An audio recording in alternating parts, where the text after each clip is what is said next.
كرونيك بالدارجة هو نسخة ناطقة بالدارجة ديال البودكاست كرونيك دو لا سيتي. قررت نبدا بودكاست بالدارجة حيت كان من المهم نهضر مع الضيوف ديالي المغاربة باللغة الأم ديالنا اللي هي الدارجة.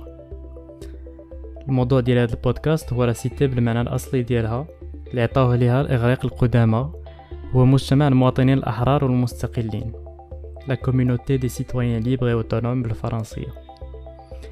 هاد التعريف ديال لا سيتي كيخلينا نوعاو باللي هاد الأخيرة ماشي هي غير الديور والشوارع والزناقي، ولكن هي بالأحرى الأفراد اللي كاينين فيها اللي هما حنا. غادي نكونوا غالطين الا ظنينا بلي المهندسين هما الوحيدين اللي كيبنيو لا سيتي. لا سيتي كيبنيها المقاول وعالم الرياضيات ومول الطاكسي والانثروبولوج والمخرج والكاتب وكل فرد فينا. الهدف ديال هذا البودكاست هو نسمعوا التجارب ديال ناس مختلفة مع لا سيتي، واش هاد الأخيرة كتخليهم يعطيو معنى للحياة ديالهم، كيفاش كيشوفوا الدور ديالهم فيها وباش كيساهموا فيها. وبين قوسين فالكلمة ديال سيتي ما عندهاش مقابل في الدارجة ولا حتى في العربية، داكشي علاش لجأت لكلمة سيتي اللي هي كلمة فرنسية. الضيف ديال الحلقة الرابعة ديال الكرونيك بالدارجة هو هشام العسري، اللي كنعتبرو أنا هو أكثر المخرجين المغاربة نجاحا، واخا هو ما كيقدمش راسو كمخرج فقط، وإنما كارتيست كونسيبتوال، أي كفنان كيشوف بأن وسائل التعبير الفنية كتكمل بعضياتها. ولذلك فهشام ماشي غير مخرج فقط، بل هو كاتب روايات وقصص قصيرة وكتب مصورة وصانع محتوى على الانترنت. وحنا اليوم درنا هذا اللقاء باش نهضروا على الرواية الأخرى ديالو L'improbable fable de Lady Bobblehead. قبل ما نخليكم مع البودكاست بغيت نعتذر على الجودة ديال التسجيل اللي ما كانش حتى ليه هاد المرة، ولكن كنظن بلي الحوار كان مفهوم على العموم. بون ايكوت.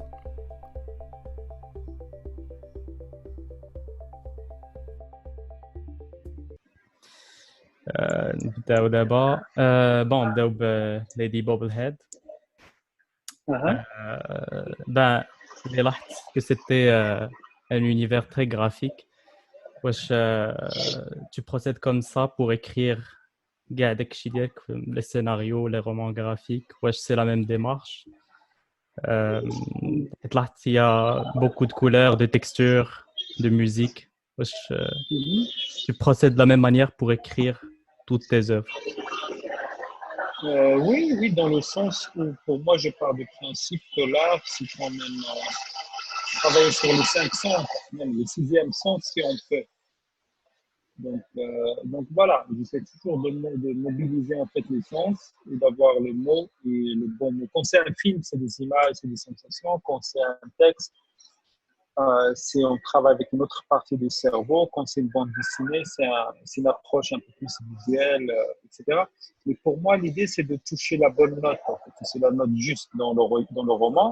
Il y a ce moment que je trouvais intéressant, c'est ce personnage doit monter sur un escalier et s'il fait une fausse note, il est électrocuté. Il a droit à 10 fausses notes maximum et s'il les dépasse, il va crever. Pour moi, c'est ça, en fait. C'est le travail d'un artiste, un peu d'éviter d'avoir une fausse note, d'être le plus juste possible. Parfois, c'est très compliqué. Parfois, quand on écrit, en fait, c'est un roman qui est assez épais, en fait. Je viens de recevoir les copies papier. Je ne me rendais pas compte à quel point c'était épais, mais disons que chaque mot a été sélectionné, choisi, cliné. Il a montré patte blanche, etc. Et pour moi, c'est ça la musique, en fait, d'un roman, c'est ça. Comment trouver le mot. Okay. Et comme moi, je suis pas français, hein. Le français, c'est ma langue deuxième, on va dire. Je l'utilise pas d'une manière, on va dire, automatique. Pour moi, c'est pas un automatisme. Pour moi, c'est une manière de dire, OK, ça fait partie de notre histoire. Moi, je suis un explorateur. C'est un territoire ennemi à explorer. Je parle de la langue. Un butin de guerre. Exactement. Donc, pour moi, c'est intéressant que ça soit traité de cette manière-là et pas genre ça va de soi. On choisit une langue, c'est confortable et on écrit dessus. Parce que moi, mes scénarios, je les écris en darija, je peux écrire en arabe, tranquille, tu vois. Mais je trouvais intéressant de travailler sur ça et d'avoir une poétique qui est proche de la langue française, avec le prisme marocain aussi. La folie, le côté déjanté, le côté on ne retient pas ses coups, etc., qu'on retrouve dans la société, pas forcément dans les armes arabes. En tout cas, globalement, nos arts, ils sont aseptisés parce qu'on n'a pas beaucoup de courage. En fait. C'est-à-dire, le monde arabe, on n'a pas beaucoup de courage. Quand on parle des grands auteurs arabes, on se parle toujours de Najib Mahfoud et tout ça, qui était bien, qui était sympa, qui était mignon, mais bon, c'était juste un mec qui racontait des histoires proches des Hijayat. C'était sympa d'en faire une série. Pour moi, ça, c'est pas un écrivain, ça, c'est un griot. Un écrivain, c'est quelqu'un dont tu ne peux pas adapter le texte, en fait. Ouais. C'est un vrai Najib, écrivain. entre parenthèses, Najib Mahfoud, c'était prix Nobel ou quelque. Là, mais les prix Nobel, c'est même Bob Dylan, il a eu un prix Nobel. Ça ne veut pas dire qu'il ne le mérite pas. On l'a eu, par les urs, en fait. Ouais. Non, non, c'est pas pour dépresser. Je ne dis pas ça pour dépresser Najib Mahfoud. Je dis ça, en fait, pour dire, en fait, à quel point dans le monde arabe, on est dans la tendance où la question de la langue, à part quand c'est de la poésie, entre guillemets, n'est pas un enjeu. Or, Ouais. je pense que c'est l'enjeu principal, le vecteur principal de l'émotion, c'est la langue. Et nous, on est toujours en train de parler de l'histoire. C'est comme Monsieur Tout-le-Monde, le Kidam de base. Il te dit, oui, c'est un film sur. C'est l'histoire c'est l'histoire d'un mec, tu vois. Pour moi, la littérature, c'est au-delà de ça. C'est-à-dire, on ne sort pas de Homer et de James Joyce, de Finnegan's Wake et de Céline ou de Robatet, tous ces gens-là un peu zinzin, un peu fou furieux pour dire, bon, son histoire, c'était ça. Ils s'en foutent, en fait, finalement. C'est ça qui est intéressant. Céline, qui me raconte ce qui s'est passé au Congo, Brazzaville, comment il a travaillé à Détroit dans les maisons. Ça ne m'intéresse pas plus que ça. C'est des péripéties. C'est son regard sur les choses qui est intéressant. Et ça peut être statique, ça peut être immobile, ça peut être un voyage où il ne se passe rien. C'est ça, c'est le challenge actuellement, c'est pas d'être quelque part, c'est d'être juste dans un seul endroit, à travers Internet, à travers les réseaux sociaux. On a tous l'impression d'être partout en même temps. Ce qui est en fait l'ubiquité, c'est le don des dieux, c'est d'être un dieu, d'être un peu partout. Moi, je trouve que le plus fort maintenant, le challenge actuellement, c'est juste d'être quelque part. Ouais. Une seule fois. Et d'y être, vraiment. Et ça, c'est un enjeu intéressant. Raconter l'histoire sur l'immobilité, raconter mon prochain roman qui s'appelle Free Jazz, qui est terminé. Ça raconte l'histoire d'un mec qui va détruire Internet.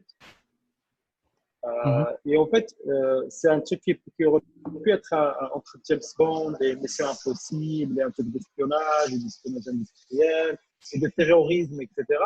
Mais en fait, je trouvais ça tellement commun, tellement bourgeois, tellement facile, que je voulais raconter juste l'après-coup, de pourquoi le mec il a fait ça. Il a fait ça par chagrin d'amour d'une femme qu'il n'aimait même pas. Et toute l'histoire, qui n'est pas très longue, il fait 130 pages, c'est juste lui chopé par des flics qui pensent que c'est lui. Mais ils ne sont pas sûrs. Mais ils pensent que c'est lui. Et en fait, ça voilà. Et ça nous raconte par bribes ce qu'il a fait, mais ça nous dit juste dans quel état d'esprit et pour quelle raison il l'a fait. C'est comme, voilà, c'est une sorte d'hommage à un Iran qui a brûlé en fait sa vie, etc. Donc voilà, moi je trouve ça, je veux dire en fait, raconter le petit détail de la vie est beaucoup plus spectaculaire que n'importe quelle explosion finalement. Okay. C'est comme dans les films, ils sont très très très rares, les scènes d'action ne sont pas ennuyeuses. Ouais. Ils sont pas, ça peut être spectaculaire, ça peut être impactant, mais à un moment donné, une fine, un gunfight, c'est juste des mecs qui se tirent dessus. Quand il n'y a pas une approche, quand il n'y a pas un point de vue, quand il n'y a pas une esthétique, quand il n'y a pas des choses en fait qui vont au-delà de ça. Les films les plus pénibles à voir actuellement, j'en ai vu un il y a 2 jours, à Netflix, ça s'appelle The Old Guard. Il y avait Charlize Theron dedans et tout ça. C'était pénible parce que c'est un film d'action, ça se passait en partie au Maroc. Il y a une femme, Charlize Theron, qui est très belle, qui est très bien, nanana. Il y a des scènes de baston et tout ça. Mais c'est d'un ennui terrible en fait. Je préfère voir des films français vraiment ennuyeux, quoi. La maman et la putain ou quelque chose où finalement on joue sur l'idée de l'ennui ou ce qu'on appelle le spleen comme une valeur dramatique. Attendre que quelque chose ne se passe pas. C'est intéressant. Là, en fait, on a l'impression, voilà, c'est juste pour schématiser. Ouais. Donc, le sens de la question, c'était, qu'est-ce que c'est un roman? C'était c'était éventuellement aussi un scénario pour un film. Et Non, pas du tout. Jamais de la vie. En fait, pour moi, ça si c'est quelqu'un d'autre qui s'en empare, bon courage. Moi, c'est mon troisième roman. On m'a toujours posé la question sur est-ce que c'est un texte de transition. ouais. Je dis non, c'est un texte définitif. C'est la phase terminale pour moi de l'idée, c'était un roman, ou une pièce de théâtre, ou une bande dessinée, ou un film, ou une web série, ou un truc comme ça. Donc, j'ai pas besoin de transiter par une forme pour vendre mes idées. Je peux les vendre dans la forme qui m'intéresse moi, Ouais. en priorité. Donc, Hada, ça n'empêche pas que finalement les œuvres, quand ils sortent de nous, ils appartiennent à tout le monde. Si Mhm. quelqu'un est intéressé, marhaba, bon courage. Mais pas du tout. Moi, je pense que c'est intéressant de. Après, c'est aussi Ouais. une forme comment dire ça, de snobisme de le dire de ma part, parce que je le pense vraiment. C'est important Ouais. pour moi. Je pense que adapter un texte comme Babelhead, il y a des images, il y a des choses graphiques, il y a des inventions, il y a de la folie. C'est intéressant. Si on a réussi à en faire une histoire simple, qui se raconte de manière simple, avec des péripéties et tout ça, et des personnages et tout. Mais moi, quand j'écrivais, c'était pas ça qui m'intéressait. Ce qui Ouais. m'intéressait, c'est les fulgurances, c'est les visions, c'est le côté jeu vidéo, en fait, avec des levels et des boss de last Mhm. level boss, ce genre de choses. Ouais. C'est l'hommage à Homer, à l'Odyssée, tout ça, le voyage d'Ulysse et tout. Donc voilà, c'est chargé de tout ça. Si on peut en faire un film, voilà, mais ce sera Ouais. jamais moi. Non, le sens de la question, c'était plus, wesh, c'est des arts qui se complètent pour toi. Wesh, le roman graphique et le cinéma et l'écriture sous forme de roman, c'était بحال اللي قلتي, Non, un ensemble. bien sûr. En fait, L'écriture pour l'un ou l'autre, et c'est le même process. bien sûr. C'est avoir une idée, la transformer, avoir une idée dans la tête et trouver en fait une forme finale, ou une incarnation, on va dire, matérielle. Pour moi, je suis beaucoup plus dans une approche d'artiste conceptuel, c'est-à-dire j'ai une idée, et si c'est à sculpter quelque chose, je vais le faire. Si c'est une chanson, je vais la faire. J'ai déjà fait ça. Donc pour moi, l'idée, c'est d'être dans la création en open. Mhm. Dans une approche complètement open. C'est-à-dire, ce qui est intéressant, c'est quand je voulais faire la chanson, ça s'appelait Bada, j'ai écrit les paroles, j'avais la rythmique, mais je ne suis pas musicien, donc il fallait travailler avec des musiciens, comme je fais pour mes films. Et en fait, il fallait apprendre des choses pour réussir en fait, à coucher de ça. L'expérience étant géniale parce qu'on apprend en cours de route, on apprend des choses, c'est top et que tout le monde en fait participe et ça fait rire et puis ça reste longtemps, ça reste vraiment, ça reste, les œuvres créées en fait te suivent très Mhm. très très très très longtemps. Autant ne jamais se tromper. En tout cas, essayer de ne jamais se tromper ou Ouais. ne pas les faire pour les mauvaises raisons. Donc voilà, depuis quelques années, j'affirme définitivement mon état finalement d'artiste plasticien. Je ne suis pas un réalisateur ou un écrivain ou un dessinateur. Je suis tout ça en même temps Un et artiste en même visuel. temps. Voilà, donc ne me plaît pas parce qu'un roman, c'est pas de l'art visuel, c'est de la littérature. Pour moi, c'est vraiment la vraie définition. Il y a que toujours les anglo-saxons qui arrivent en fait à mettre des vrais mots sur des choses un peu complexes. Un artiste conceptuel, c'est quelqu'un qui fait dans l'art conceptuel, c'est-à-dire que ce soit un livre ou une BD ou une web série ou je sais pas quoi, Mhm. c'est la même chose. حيت ما عرفتش واش سي اون كوانسيدونس ولا لا، ولكن وانا كنقرا ليدي بوبل هاد في راسي كان ان بيرسوناج ديال لي فيلم ديالك مثلا يخي في دي اند ولا c'était je Ouais, l'imaginais comme ça le personnage principal. ouais, Euh, ouais. je sais pas à quel Possible, je point. pense qu'il y a un air de parenté, le côté Don Quichotte, le côté un peu cartoon et tout ça, est très important pour moi dans mes récits. Donc, oui, bien sûr. Ok. Il y a toujours, de toute façon, il y a toujours une sorte d'interpollinisation, c'est-à-dire on ne coupe pas avec ce qu'on a fait pour faire un truc nouveau. On Mhm. recherche finalement des thématiques qu'on a en nous, qui nous dépassent, avec lesquelles on est en conflit. Entre guillemets, c'est un conflit positif parce que c'est générateur d'idées, c'est générateur d'émotions, c'est générateur de belles choses. Donc, j'adore l'idée comme tout ce que je fais participe au même geste. Ouais. C'est tout. C'est-à-dire de manière aussi simple que ça. Mhm. ولاحظت كاين حتى لو تراش، كاين عندك لو غو بور لو تراش. واش منين جات هاد شنو هي لا سورس ديال هاد الشيء؟ Bah, je ne sais pas, c'est cette idée-là que le monde passe aussi par le système digestif, c'est-à-dire la perception du monde, c'est aussi ça. Moi, je n'ai pas peur, c'est-à-dire parfois j'ai des discussions assez houleuses avec mes éditeurs sur, bon, il faut enlever un peu de couilles, un peu de cul, un peu de caca, tu vois. Moi, je trouve que si ça sort pendant cette phrase-là, c'est que ça a un sens rythmique autant qu'un sens organique.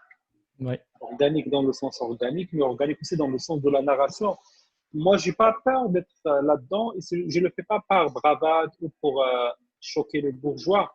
Un, je m'en fous du bourgeois, je suis un anarchiste. Deux, je trouve intéressant d'accepter d'embellir des choses qui ne sont pas belles. Parce que finalement, la littérature, jusqu'à un certain point, ça, c'est le commerce, c'est de transformer des choses banales en choses extraordinaires, des choses moches en choses extraordinaires aussi. Moi, je trouve toujours, voilà, l'un des poèmes les plus importants de l'humanité, c'est la Charonne de Baudelaire. Mhm. J'ai jamais oublié ça. Il raconte, voilà, vision de Charonne, par terre, etc. C'est pas joli, mais comment c'est amené, cette poésie-là donne une sorte de cachet beaucoup plus que ce qu'on voit, le corps en décomposition, écrasé par terre, ça donne quelque chose. C'est le regard porté sur ça qui transforme le monde. Et Mhm. que si on pense que la beauté, c'est ce qui est beau, c'est une vision très, très petit bourgeois Ouais. du monde. C'est-à-dire, surtout maintenant, parce qu'on vit dans un monde d'aplatissement de concepts. C'est-à-dire, les critères de beauté, c'est une nana, il a un gros cul, des gros nibards et pas de ventre, et ce genre de choses qu'on voit sur Instagram qui sont fascinants. Le critère de beauté, c'est pour avoir une gueule typée, avec des grosses lèvres transformées, un nez rapetissé. Voilà, on est dans le Le cubisme. kardashianisme de la société. Voilà, ça c'est quelque chose qui peut être accepté par les esprits faibles ou les esprits conformistes. L'idée, en fait, en tant qu'écrivain, c'est d'aller toujours contre ça. Pas forcément de manière proactive, c'est-à-dire d'être conscient que ça existe, que la plupart des gens, c'est des zombies, c'est des botnets, c'est des gens qui sont téléguidés par le désir, ou l'envie, ou l'influence. Mais il Mhm. y a peu de gens qui sont des locomotives. Les locomotives, il y a deux types. Il y a ceux qui sont dans une sorte de logique de conspirationniste. On est en train d'arnaquer les gens, Mhm. de diriger les gens vers les mauvaises choses. Ou on est dans une approche un peu plus humaniste. Et tu sais que quand on est dans l'humanisme, en fait, on n'a pas beaucoup d'audience. En fait, les gens ne veulent pas écouter quelqu'un qui dit la vérité, simplement. Sans catastrophisme, sans crier à la gare, sans être en conflit et en guerre contre ce truc-là et tout ça. Donc Mhm. voilà, moi je trouve intéressant d'être dans le monde, d'être conscient et d'être lucide, mais en même temps sans la violence. Ça peut parfois apporter la lucidité. Ça peut apporter une violence contre le monde, contre les autres, contre les mauvaises personnes, tu vois. Ok. دونك كاين جوج ديال الحوايج، كاين لو تراش وكاين حتى لابسورد العبثيه. واش لابسورد هو لو ميديوم اللي كيخليك تعبر على واحد لابسورد واحد اخر اللي هو لا سوسيتي، مثلا ديال لافريك دو نور، لي سوسيتي اللي كنعرفوهم ديالهم. واش Moi, je pense que l'absurde, c'est une bonne manière d'accepter la folie comme prisme, c'est tout. C'est-à-dire, il y a des choses, les gens manquent ils n'ont pas les yeux devant les trous, most of the time. Ils n'ont pas les yeux devant les trous, c'est-à-dire, ils ne voient pas vraiment. C'est-à-dire, très peu les gens qui regardent. Ils passent, il y a des images qui défilent, mais rien de simple. Donc voilà, moi, je pense que l'absurde, c'est un peu ça. C'est comment apporter un regard frais sur quelque chose qui est commun, ordinaire. D'où cette idée-là de travailler sur la réalité désaugmentée. C'est-à-dire, en fait, on juste la réalité, plain reality. ouais. Qu'est-ce qui se passe? C'est-à-dire, la dernière fois, j'ai tourné, en fait, la semaine dernière, il y a quelques semaines, j'ai tourné un film sur Casa, les deux derniers jours avant le confinement, donc avec les trucs encore vives et tout ça. Et j'ai tourné avec l'idée de faire un truc joli, un poème joli, ça s'applique à Métropolitain Casablanca et tout ça. Et c'était intéressant parce que les gens qui vont au centre de Casa m'ont dit, en fait, on n'arrivait pas à voir le Casa qu'on connaît. Mhm. Les gens qui ne sont pas de Casa, ils n'ont pas compris. En fait, Casa pouvait être comme ça, aussi joli, propre, de la verdure, du graffiti, des couleurs, des choses en fait inspirantes et pas agressives. Mhm. Donc voilà. لاحظت كاين بزاف ديال لا بروفوكاسيون حتى هي بحال واحد الباساج déjà qu'il est difficile de vendre ton récit, mais avec tes clichés et tes idées reçues, tu perds le peu d'audience assez stupide pour arriver jusqu'à ce point de ton récit. C'était je te Non, de mais côté. l'idée de la conscience, l'idée de la mise en abîme, je trouve que c'est une idée en fait sur la conscience d'être en train de créer quelque chose qui se crée aussi. Je trouvais intéressant que les personnages euh, soient conscients. Dans le récit, il parle avec son auteur, il Ouais. engueule l'auteur, il lève la tête vers le ciel, il voit l'auteur avec le pauvre auteur qui est en train de trembler parce qu'il doit écrire. Faut Mhm. qu'il génère du mot. Et finalement, c'est le personnage qui contrôle son auteur, ou qui l'engueule, ou qui le fait chier. Il y a cette scène que je trouvais drôle, comment il va le voir pour lui dire fais-moi un meilleur destin. Crée-moi un meilleur destin parce que là, je Ouais. me fais chier. Je trouve c'est ça pour moi, c'est ça. C'est comment déjouer en fait le côté suspension d'incrédulité qui appartient finalement au XXe siècle. On doit croire. C'est Mhm. comme dans le cinéma, ça c'est propre au cinéma, la suspension d'incrédulité, c'est qu'on doit un peu mettre les gens dans une sorte de semi-état d'hypnose pour qu'ils soient avec les personnages, pour qu'ils soient en empathie, pour qu'ils soient dans l'identification. Or, je pense qu'en littérature, on peut se permettre les lectures parce que les gens lisent, qu'ils peuvent Mhm. poser le livre quand ils veulent, et que je trouve aussi intéressant d'avoir presque une sorte de dialogue, parce que c'est de l'interactivité finalement, Ouais. provocatrice, un peu brash, tu vois, un peu race high, ça. Mais c'est intéressant que le spectateur, que le lecteur, comme un spectateur, quand le passe le quatrième mur, en fait, on s'adresse à lui pour lui dire bon, réveille-toi, tu n'as pas compris, Ouais. etc. Ou d'avoir un discours presque comment on envoie de messages, il peut nous répondre. Ouais. Il y a des pages blanches dans le roman, il peut écrire dessus, Mhm. etc. Donc, je Euh, trouvais ça intéressant. Moi, ça me permet de dire, on est conscient d'être dans la fabrication d'une œuvre littéraire. Je trouve ça intéressant. Le process, montrer en fait l'écriture, c'est comme Beaubourg. L'intérêt de Beaubourg, c'est qu'on voit l'intérieur, c'est qu'on voit les trucs à l'extérieur. mhm. Baudrillard, il avait écrit quelque chose de super joli là-dessus, en fait, un petit texte très intéressant pour dire comment finalement on expose les entrailles de la bête et finalement la bête est aussi très jolie de l'intérieur. C'est Ouais. pas conventionnel, c'est pas commun, c'est intéressant. C'est comme la charogne finalement, c'est-à-dire on expose quelque chose qu'on a tendance à cacher et on l'amplifie.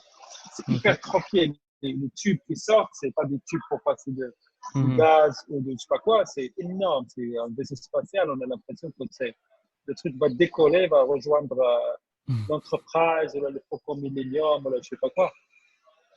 اوكي غنرجعوا لهاد النقطة ديال الاركيتكتور ولكن من قبل بغيت تقول لي واش شنو هي لامبورطونس باش يكون عندك ان اديتور اللي كيتفهم لي شوا ديالك بحال شفت في لي رومان كانوا بزاف ديال لي باج فيد اتسيتيرا واش كيفاش زعما شنو هو العلاقة ديالك مع ليديتور ou l'importance d'avoir un bon éditeur. C'est comme l'importance d'avoir un bon producteur, c'est-à-dire c'est un rapport de confiance, c'est un rapport d'accompagnement, c'est-à-dire moi je refuse d'éditer mes propres livres, de faire de l'auto-édition parce que je trouve qu'on brûle une étape, c'est le désir d'un middleman, d'un intermédiaire. Juste hier, j'ai une discussion plutôt intéressante avec mon éditrice Leïla Chani sur mon prochain roman. Il me disait en fait que c'est un peu crasse, c'est un peu ceci, c'est un peu cela. En même temps, je sais que c'est pas le genre de choses que les gens vont acheter. Je lui dis, mais on n'est pas dans le commerce du papier, Mhm. on est dans la culture. C'est-à-dire, il faut toujours réfléchir sur des paliers. Le premier, c'est inventer l'œuvre. Le deuxième, c'est la rendre disponible d'une manière ou d'une autre. Le troisième, si ça se vend et que ça rapporte de l'argent, moi, ça ne m'intéresse pas de gagner de l'argent sur de la littérature. Je pense que c'est un combat d'arrière-garde, un Mhm. combat de has-been, dans le sens où on fait des livres dans un pays où personne ne lit. Même les journalistes ne lisent pas. Mais c'est intéressant parce que moi, je me suis toujours défini comme un samouraï. Le samouraï, il a un code. Il ne change pas parce que l'époque a changé, le code reste. Et la création, c'est génial parce que c'est ce que je disais tout à l'heure, c'est-à-dire les œuvres restent. Mhm. Un livre, on peut caler une table avec ou le lire. Les deux utilisations sont valables. Oui, Ça dépend des personnes. Mais ça veut dire qu'un jour, quelqu'un va trouver un livre sur une table et va le prendre pour le lire aussi. 10 ans plus tard, 5 ans plus tard, 6 mois plus tard. Je pense que c'est ça qui est intéressant. Il faut inventer des destins possibles. Il oui, faut créer, en fait, et rendre disponible. C'est pourquoi je mettais parfois mes films sur YouTube, etc., pour rendre disponible. Parce que moi, je ne suis pas un commerçant. Ça ne ouais. m'intéresse pas. Dire que je gagne très, très bien ma vie parce que je suis et que les gens savent que je peux faire. Donc, ils peuvent m'appeler Louis Vuitton ou je ne sais pas quoi, parce qu'ils ont vu des choses que j'ai faites. Donc, ça me fait gagner beaucoup d'argent. Je n'ai pas Ouais. besoin d'être là on va dire, à rentabiliser tout ce que je fais. C'est pas intéressant. Je pense que c'est bien d'être aussi dans la poésie, dans le partage, dans des choses gratuites. La gratuité, en fait, il y a une forme de poésie dans la gratuité. Donc, on n'est pas dans des sociétés où finalement la culture est un vecteur économique. On a Mhm. peur de la culture. On a Mhm. peur que les gens fassent des choses. On a peur. On est toujours là-dedans. On est toujours en fait dans ce monde-là où les gens, ils ont peur d'un film, ils ont peur d'un livre, ils ont peur d'une chanson, etc. Donc forcément, il n'y a pas de marché pour ça. Ou alors le marché, c'est de faire des choses un peu divines. On me dit toujours, ouais, Hicham, oui, vous savez faire des images, pourquoi ne pas faire un film policier pour le public? Je dis, ah, ça ne m'intéresse pas c'est quoi? C'est de baisser ses propres critères de qualité et d'excellence pour parler à des gens qu'on ne respecte pas. C'est ça Mhm. le concept de départ. Oui, mais moi, je n'ai pas ce cynisme-là. Moi, si je ne fais pas quelque chose qui ne me convainc pas, ben, je ne le fais pas. Le nombre de choses que j'écris jusqu'au bout et que j'abandonne, je pose dans un carton ou dans mon disque dur, ils sont beaucoup. J'ai plus de cadavres que d'enfants, de toute manière. C'est ça qui est Ah, drôle dans la vie. oui. Comme créateur. Donc, moi, je ne peux pas fonctionner comme ça. Je n'ai pas ce cynisme-là. J'aime pas l'argent à ce point-là. J'ai pas besoin d'acheter des voitures de luxe pour parader, pour compenser ma petite vie, ou mon problème d'ego, ou je sais pas quoi. Moi, j'ai pas ce problème-là, moi. Je suis quelqu'un de très heureux, qui fait du sport, il y a plein de choses dans sa vie qui sont géniales, extraordinaires. Il peut écrire ce qu'il veut, faire le film qu'il veut, refuser ce qu'il ne veut pas, etc. Et ça, c'est ça qui est intéressant, c'est le choix de dire non. Je ne veux pas le faire parce que ça ne m'intéresse pas, ça ne m'apporte pas grand-chose, je ne vais pas apprendre quelque chose et qu'on ne peut pas travailler sur des choses que pour de l'argent. Il y a des gens qui font ça, qui sont dans le capital, dans le Mhm. capitalisme. Je respecte, c'est utile, c'est important. Il y a des gens qui travaillent juste pour être payés en fin du mois. Je respecte, c'est très important pour la société, qui sont des fonctionnaires, etc., etc. Un artiste, pour moi, encore plus dans nos contrées, c'est quelqu'un qui doit être beaucoup plus smart que ça. Parce que sinon, you cancel out, tu vois. Très Mhm. facile. Ouais. Tous les riyages, le ce genre de choses, tout ça, ça ne m'intéresse pas. Moi, j'ai envie de dire les choses. Et ma franchise m'a attiré énormément d'animosité. Et en même temps, cette animosité, comme il n'est pas dirigé contre moi en tant que personne, mais contre une sorte de personnage effrayant, ça ne me touche pas. Et ma vérité à moi, c'est pas dirigé contre des gens, c'est dirigé en fait contre rien. C'est juste un état des lieux, c'est juste une vérité personnelle, c'est juste un point de vue. Donc, je ne suis Mhm. pas là pour m'encombrer avec les états d'âme des autres. Et si quelqu'un le prend mal, on est quand même dans un monde où quelqu'un, quand tu lui dis bonjour en étant distrait, tu dis oui, slamnar, c'est le slamnar. Ça peut dégénérer, tu vois. Ça peut dire oui, tu te prends pour qui, nanana, etc. Mhm. Alors que juste tu as été distrait, tu vois. C'est comme la blague du ما mec qui n'a عندكش pas ses الوقت. lunettes, il ne voit pas les gens. Voilà, c'est ça. Donc Mhm. les gens, ils sont, quand tu vois un peu comment les gens, ils ne parlent que de leur propre complexe d'infériorité finalement. Most of the time. C'est ça. Ouais. Euh, le roman ben, c'est un roman dystopique où c'était jusqu'à la page 48. عاد تذكرات السمية ديال شي بلاصة qui existe vraiment اللي كانت كازا. Hein? واش علاش هاد l'omniprésence ديال كازا في que ce soit في les films ولا في les œuvres ديالك علاش Parce que, ouais, كنلاحظوا que c'est vraiment un personnage c'est un oui. lieu et en même temps c'est un personnage بحال كيما des périodes historiques sont des personnages aussi. Pour moi, Kaza mérite d'être un personnage. C'est-à-dire, Et que ce soit dans une dystopie ou que dans une approche réaliste ou dans une approche politique, pour moi, ça a toujours été un personnage, ce sera toujours un personnage. Après, c'est à moi d'apporter une fraîcheur dans le regard. Mhm. Pour moi, Casablanca, on est dans Blade Runner d'une certaine manière, pas dans le côté mignon, néant et tout ça, mais il y a une Mhm. énergie un peu de futur, il y a quelque chose qui appartient au futur.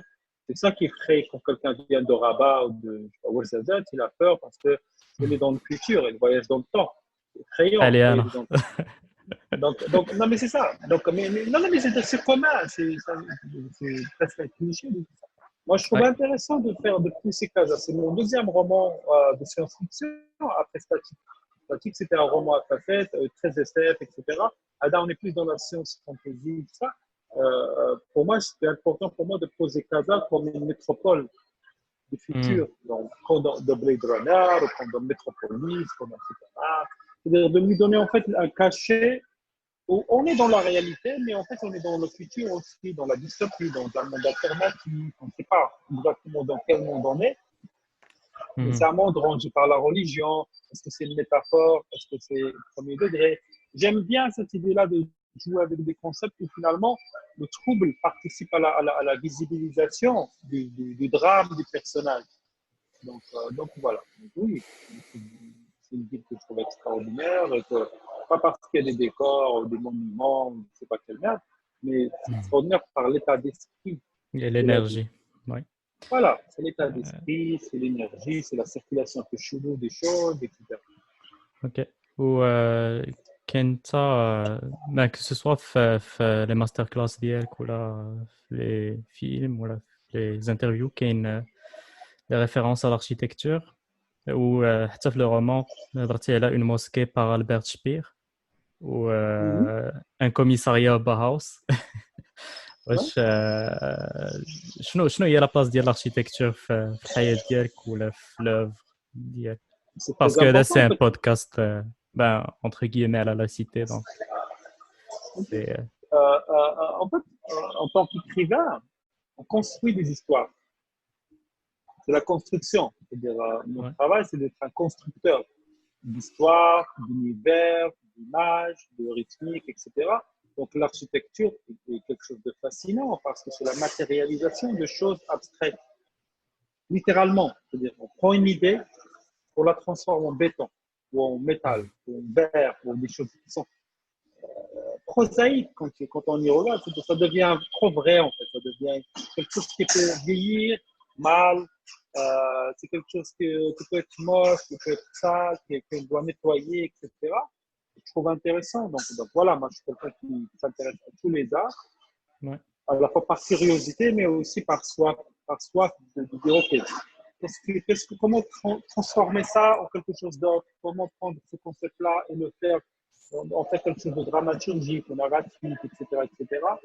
Donc voilà, j'ai lu beaucoup de choses qui sont ou sur l'histoire, ou sur l'architecture, en fait, voilà, il faut être à la croisée de tout ça. Et à la base, pour moi, je travaille toujours sur mes histoires comme des constructions, Mhm. littéralement. C'est-à-dire, je pose un premier étage, un deuxième étage, un troisième étage, un chapitre, etc., etc. C'est comme ça que je construis mes histoires Mhm. avant de commencer à les investir. Sinon, on ne sait pas où on va. Je ne peux pas commencer un film si je n'ai pas la fin, etc., etc. Il faut build up jusqu'à la Ouais. fin pour avoir une sorte de machin. Quitte à me débarrasser, c'est comme les structures qui soutiennent des maisons, où là, le béton continue encore frais et tout ça. Voilà, il faut travailler comme ça. Et j'aime bien Ouais, l'idée en fait de matérialiser ce concept-là. mhm. Et mosquée par Albert Speer, c'est quand même super drôle. Albert Speer, c'est quand même le mec qui a créé des monuments, Fascisant euh, pour l'Allemagne et nazie. en fait, voilà, et en fait, il a aussi en fait, il s'est arrangé pour les fragiliser, pour voir dans 1000 ans ces monuments, c'est quoi les ruines qui vont décoller de ces monuments. Mhm. C'est intéressant, c'est des affaires, on ne parle pas d'un nazisme, on parle juste d'idées, bien ما كنتش sûr. عارف هذا البلان ديال il les a Voilà. fragilisés. Mais voilà, on est loin dans le concept, on est loin parce qu'il y a une conscience du temps, il y a une conscience de l'espace, il y a une conscience de l'héritage, il y a une conscience une sorte de vanité finalement, la vanité. Oui, ça va durer 1000 ans. Ça va devenir un monument. Et donc, quand ça va devenir un monument, je préfère que ce mur-là soit abattu et cette poutre-là reste debout, etc. Et c'est pas particulier. C'est-à-dire, moi, je suis un grand lecteur de tout ce qui concerne le Troisième Reich, par intérêt, mais aussi par recherche. Donc, parmi les choses qu'on peut rencontrer, c'est ça. C'est la construction voilà, voilà. Comment on réfléchit l'iconographie et comment on réfléchit toute l'approche, comment on structure, comment on est, voilà, dans le Bauhaus, etc. Après, c'est des citations pour mettre dans un état d'esprit. Ouais, le Bauhaus, c'est... Commissariat Bauhaus, c'est presque un pavillonnage finalement. C'est presque dire la même chose deux fois. Pour moi, en tout cas, moi, je suis très anti-clinique, pas parce que les pauvres, ils m'ont fait quelque chose, mais parce que il faut être anti-clinique. Il faut. Ouais. Enfin, c'est important. C'est la seule manière de ne pas laisser l'État, le pays. Là, on est en train de vivre quelque chose d'assez drôle, c'est que à Casa, il y a des affiches pour dire oui, on remercie les flics, les éboueurs, les machins, tout ça. Moi, je trouve toujours très étrange la célébration des flics. L'idée des flics, je trouve ça toujours c'est très bizarre. Moi, je trouve ça super bizarre.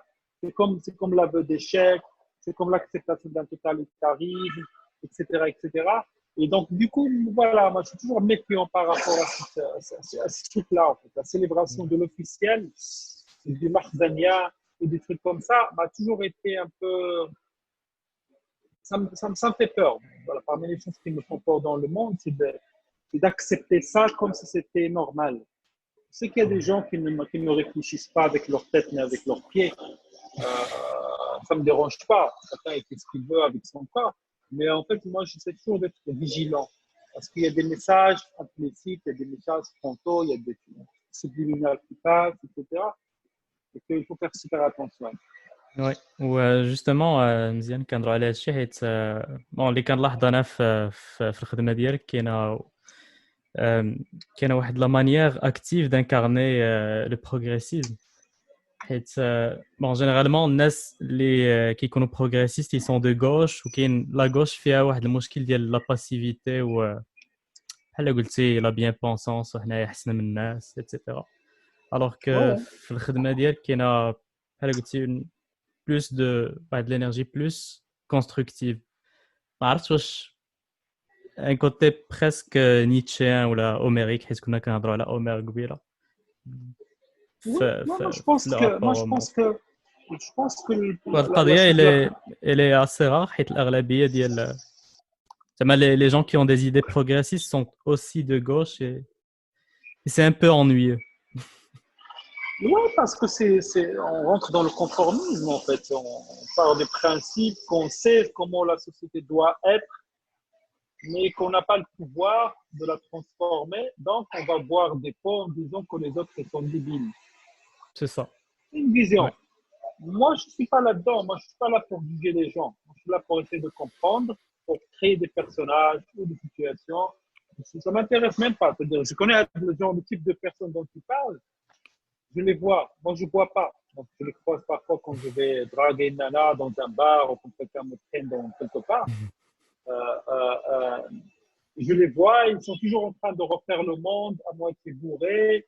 Et chaque fois où tu passes, tu peux passer une seule fois par an dans des décors et tu vas les trouver là, en train de pérorer encore et de refaire le monde, de se plaindre, de faire machin et tout ça. Ça me rappelle un mec, voilà, c'est drôle. Je ne sais pas si tu as vu en fait le film Casa Metropolitan que j'ai lancé il y a 2 semaines. Non. C'est un petit film de 2 minutes. Il faut le voir, Casa Metropolitan. Il y a un mec, c'est un film qui parle de Casa d'un point de vue très joli. Presque la science-fiction, hein, pour aller là-dedans. Kind of science fiction. Il y a un mec qui a fait une vidéo là-dessus et qui commence avec gentrification. Et la vidéo, il est rigolote parce qu'il mélange des images. En fait, il fait une sorte de contre-essai. Après-essai, je crois qu'il l'a appelé.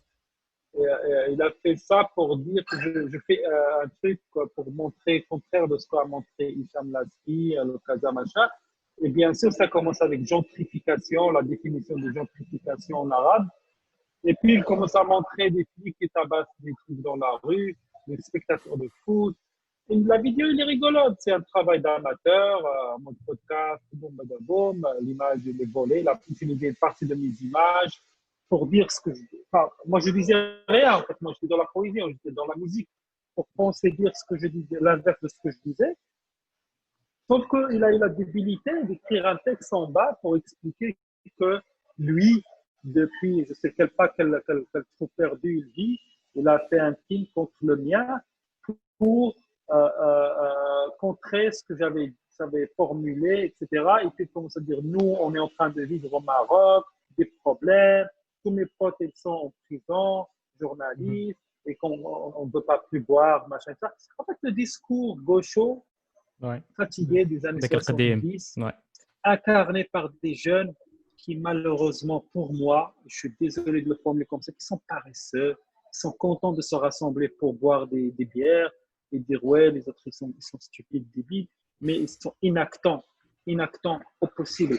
Moi, j'appelle ça les activités de dimanche après-midi, tu vois, entre une sieste et le goûter, tu vois. Mhm. M'intéresse pas. C'est des gens qui m'intéressent pas. Leur énergie m'intéresse pas. Moi, je suis là pour travailler contre l'inertie, Ouais. pour utiliser l'inertie comme un judoka pour générer quelque chose. L'inertie, c'est il se passe rien. Les gens, ils ont peur. Ils n'ont pas d'idée, en fait. Parce que même quand on donne aux gens l'occasion de parler, ils ne disent pas grand-chose. Ouais. J'ai interviewé parfois des journalistes pour des documentaires comme ça.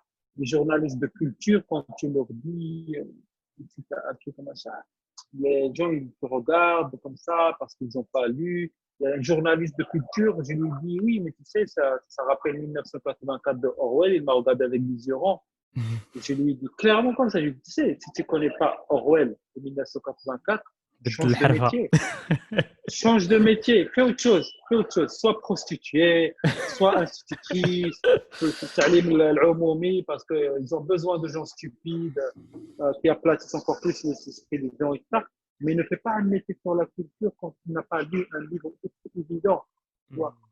C'est même pas le minimum. C'est le sable minimum. Il y a des choses.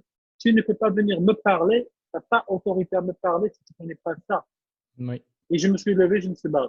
Je me dit, c'est impossible. Si je tolère ça, ça veut dire que j'accepte toute la débilité derrière. C'est-à-dire, va faire un truc sur Routine Léomi, ne me casse pas les couilles. Tu vois. Et il y a beaucoup de gens comme ça qui n'ont aucune qualification. Tu sais, la chose la plus drôle au Maroc, c'est les journalistes de culture quand ils essaient d'écrire sur un film ou un livre. Mhm. Et ils commencent à sortir les phrases au kilomètre. Ils disent en fait à quel point ils n'ont pas lu le livre ou à quel point ils n'ont pas compris le livre. Ok. Tu ne sors pas indemne d'un livre, c'est quand même, et tu sors des phrases formulées par d'autres pour dire autre chose sur Internet, etc. Ouais. Euh, C'est un euh, métier. Le journalisme peut être un métier, mais on n'ira ouais. pas très loin si on est à l'époque de Google, on commence à copier des petites phrases de merde qui sont toujours des formules, en fait. C'est des formules, mais qui sont usées, tu vois. Ouais. Et des formules mais il y a des gens qui, s'ils sont contents de faire ce travail-là comme ça, ok. Il ne faut pas دبر s'étonner راسها. que 10 ans plus tard, ils sont toujours en train de ne rien faire. Et c'est un peu les mêmes que tu retrouves en train de militer pour des choses, pour se donner une importance, militer pour le droit de la femme ou pour le 20 février ou machin. Et c'est un peu. Et un jour, j'ai dit ça, j'ai dit en fait, le problème de ces gens, de ce mouvement-là, c'est qu'en fait, c'est que c'est les gens qui le composent, majoritairement, n'ont aucune crédibilité, n'ont aucune vérité. Et à la base, c'est des mecs qui sont même des tops, tu vois, pour penser comme ça. Pas forcément parce qu'ils sont instrumentalisés, mais parce qu'ils sont tellement euh, incapables Mhm. pour avoir du courage, pour avoir de l'intelligence, pour avoir quelque chose à dire, il faut avoir Mhm. aussi le courage de le formuler. Ouais. Voilà, mais ils sont juste là, empilés les uns sur les autres. Et ça, c'est amusant. Au Maroc, c'est amusant. Ils sont, voilà, c'est presque une catégorie, en fait. C'est un genre humain. Ouais, c'est. Les activistes, les humanistes du dimanche après-midi, les activistes qui sont aussi à moitié journalistes de culture ou de je sais pas quoi. Et, voilà. On va pas taper dessus parce que, non plus longtemps Ouais. parce qu'ils sont pas très intéressants. Ouais. En effet. هادشي كيدينا نهضروا على موفمون نايضة حيت سي موفمون سوسيال وداك الشيء. شفت الدوكيومنتير اللي درتي على موفمون نايضه اللي كان في يوتيوب وما بقاش. Ouais. Comme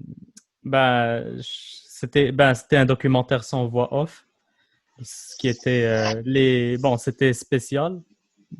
Bon, que tu aimes ou que tu aimes pas, c'était spécial. واحد في les intervenants ما بقيتش عاقل شكون قال que mouvement نايضه c'était un rendez-vous manqué avec l'histoire. بالنسبه ليا c'est pas tout à fait vrai حيت c'était هذاك الوقيته c'était juste un début. ومن بعد زعما حنا دابا عاد نقدروا نكونوا عايشين لو موفمون نايضه. واش tu es d'accord مع هاد القضيه ديال؟ Non, mais ça dépend. En fait, moi, Naïda, c'est pourquoi le titre, c'était Naïda, point d'interrogation.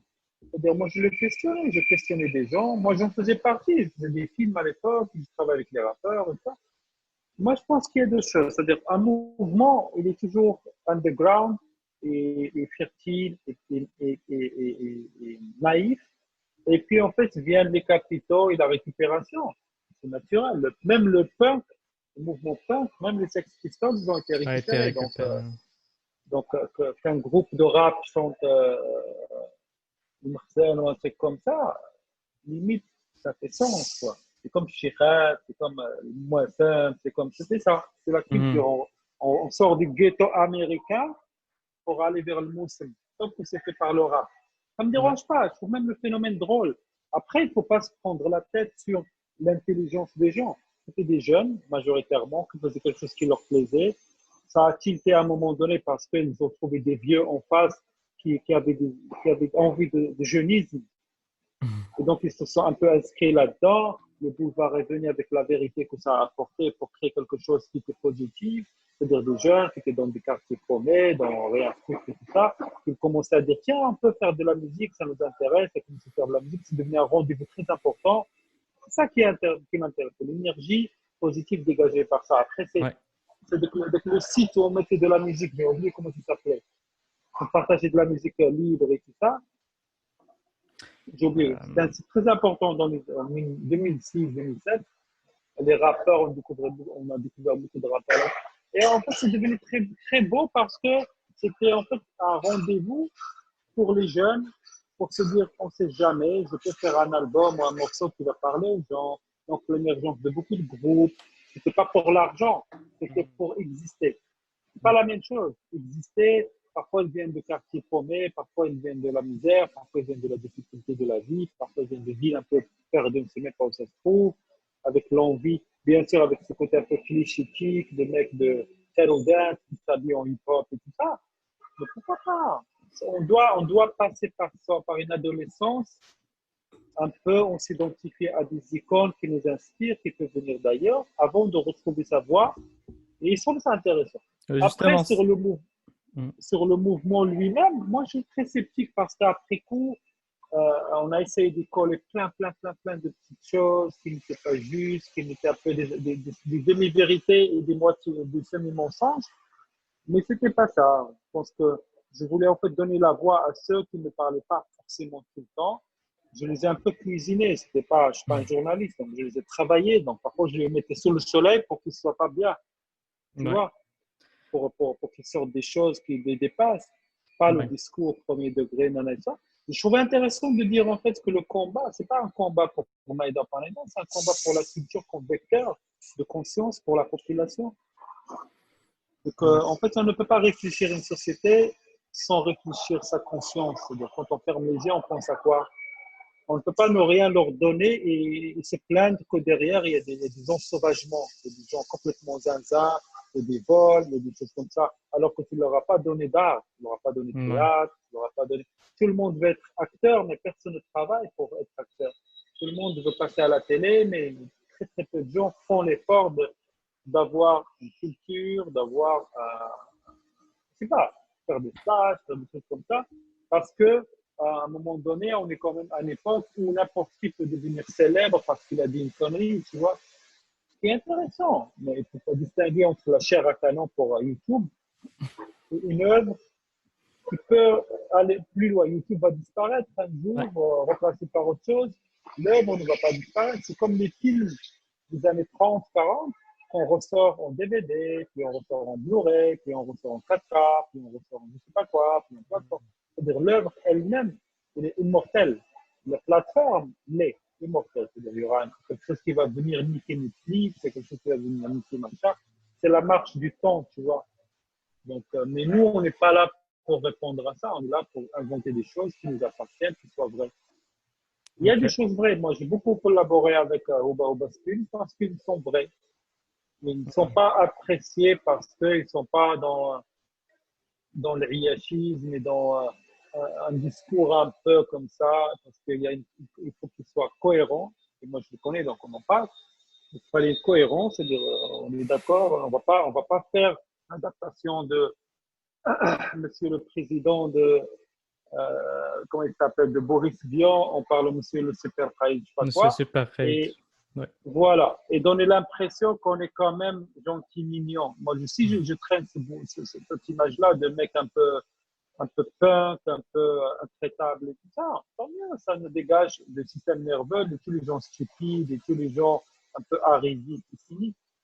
كنت سمعت في واحد في واحد الفيستيفال كنت درت une ماستر كلاس قلت لي comme quoi في le processus créatif ديالك كاين ce que tu crées c'est une réponse à une crise existentielle ومن بعد c'était من قبل هادشي c'était la frustration c'était le moteur ديالك دابا c'est quoi est-ce que ça a évolué ou là Moi, j'ai dit ça, je sais pas. Moi, le moteur, oui, probablement, je pense que quand j'étais jeune, je suis هادشي كان encore في 2016 I think là, mais je pense que c'est dans la formule. Moi, à aucun moment de ma vie, j'étais dans la frustration. Moi, j'ai toujours été dans une colère positive. Très étrange, hein. C'est quelqu'un de très, très zen hein, dans la vie. C'est super zen. Il y a des gens qui lisent mes textes, qui voient mes films et qui me regardent. Il y a un truc, tu vois, il y a un truc qui ne connecte pas très bien. Je dis oui, parce qu'en fait, toute ma noirceur est dans mes œuvres. Donc, moi, je suis bien triste. Je fais du sport, je ne bois pas, jamais pris de drogue, jamais fumé, tranquille, tu vois, heureux, tout va bien. Donc, mais maintenant, ce qui me plaît, c'est d'être dans l'exploration de cette idée-là possible du bonheur. Comment regarder le monde qui est énervant, qui casse-couille, il y a tout que pour déranger, tu vois. Mais comment le regarder aussi avec cette bienveillance qui permet de l'analyser sans être dans le jugement. Parce que c'est très compliqué hein, d'analyser la chose et sans juger. Tu analyses pas de manière clinique, ouais. mais de manière en fait qui permet de comprendre les phénomènes de la société ou des gens, je sais pas quoi, mais en même temps sans forcément être obligé de donner une sorte d'avis tranché. Ou Les là, sans convictions, indignation, les là, mazis. l'indignation, c'est même pas la peine. L'indignation, c'est le manque d'intelligence émotionnelle. Terrible, terrible. C'est-à-dire, on parlait des gens qui sont dans l'associatif et tout ça, ils sont que dans ça. Ils parlent de la condition de la femme, ils ne comprennent même pas dans quelle société ils évoluent, ils sont en train de plaquer des concepts étrangers dans une société qui ne peut pas, la greffe ne va jamais marcher, ils sont depuis 20 ans en train de bourrer le cadavre avec ces concepts de merde et tout ça, et ça marche pas, et ils ne comprennent pas pourquoi ça marche pas.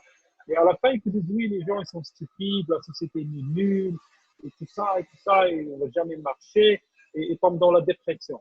Or, il y a juste le manque de générosité, d'ouvrir les yeux et de regarder. Un silence, dans un recueillement qui permet en fait d'absorber comment les gens. Parce que c'est comme le cliché de dire qu'au Maroc, les gens ils sont hypocrites et tout ça. Non, les gens ne sont pas hypocrites. Ils sont dans la dissociation. C'est quoi la dissociation? C'est quelqu'un qui vit sur deux créneaux, l'hémisphère sud, l'hémisphère nord, ou le cerveau gauche, le cerveau droit, parce qu'il a compris depuis longtemps pour sa propre survie comme un animal qu'il y a des choses qu'il doit faire en public et il doit jouer un rôle, etc., pour qu'il soit accepté socialement. Et après, il fait ce qu'il veut. Ce n'est pas de l'hypocrisie. En fait, il a coupé sa vie en deux. Il dit ça, c'est pour moi, ça, c'est pour Dieu. Toujours. C'est une gymnastique. En fait, la société pousse les gens à ça. Au départ, c'était pour tricher et survivre. Et maintenant, ça devient un automatisme. Les femmes doivent un peu jouer de ça, les mecs doivent un peu jouer de ça. Et en fait, dans un monde où les choses sont de plus en plus évidentes, et la transparence, c'est que tu te fais filmer par n'importe qui, n'importe où. Et des fois, je suis dans un café, assis en train de lire, et 2 jours plus tard, je reçois une photo de moi en train dans le café, par des gens que je ne connais pas. Ils ne parlent pas. Pas des gens qui viennent te dire oui, on se prend en photo avec toi. On t'aime bien, je ne sais pas quoi. Non, c'est des gens qui te photographient et pour une raison X, t'envoie pas toi, t'envoie quelqu'un que tu connais. La photo qui t'envoie cette dame, il y a quelqu'un qui t'a vu ici. C'est étonnant. Donc voilà, c'est juste que maintenant les choses sont un peu crochées, tu vois. Ça se révèle et il ne faut jamais avoir de secret de cette manière. Dans une époque, il ne faut pas avoir de secret. Il ne faut avoir rien à cacher. C'est le meilleur masque. واش كيكون عندك لو syndrome de l'imposteur des fois فاش زعما كدير بزاف ديال الحوايج مثلا لي رومان غرافيك لي فيلم ايتترا واش كاين شي لحظه فين فاش كيكون عندك لو دوت وكتقول راه جو سوي ان Ouais, امبوستور في هذا الدومين bien sûr, c'est très important. Ça veut dire que c'est une fragilité constructive. C'est pas forcément un syndrome de l'imposture, mais c'est une manière dont tu dis est-ce que je suis suffisamment bon. C'est surtout ça. ouais. On n'est pas là face à montrer patte blanche. Je m'en fous. Hein. Je suis quelqu'un qui a tracé sa vie. Dès mes 16 ans, je me suis décidé que je veux aller quelque part et je continue à y aller, tu vois. Ouais. L'horizon, il se déplace, mais moi, je suis le point que je cherchais à atteindre. Il y a toujours des moments où tu te dis, parce qu'on ne peut pas faire les choses seul. Même quand on écrit un livre, on a besoin d'un éditeur qui lit, qui travaille, qui t'accompagne, des gens qui lisent, qui te donnent un feedback, etc. C'est très important parce que sinon, on fait ça, on n'apprend pas en fait, on ne grandit pas. Et on ne se questionne pas, ça veut dire qu'on n'est pas dans le doute. Un doute positif, c'est un doute qui te permet de dire je peux faire mieux. C'est ça la transformation du doute. C'est pas dire attends, c'est pas bon. Non, je peux faire mieux.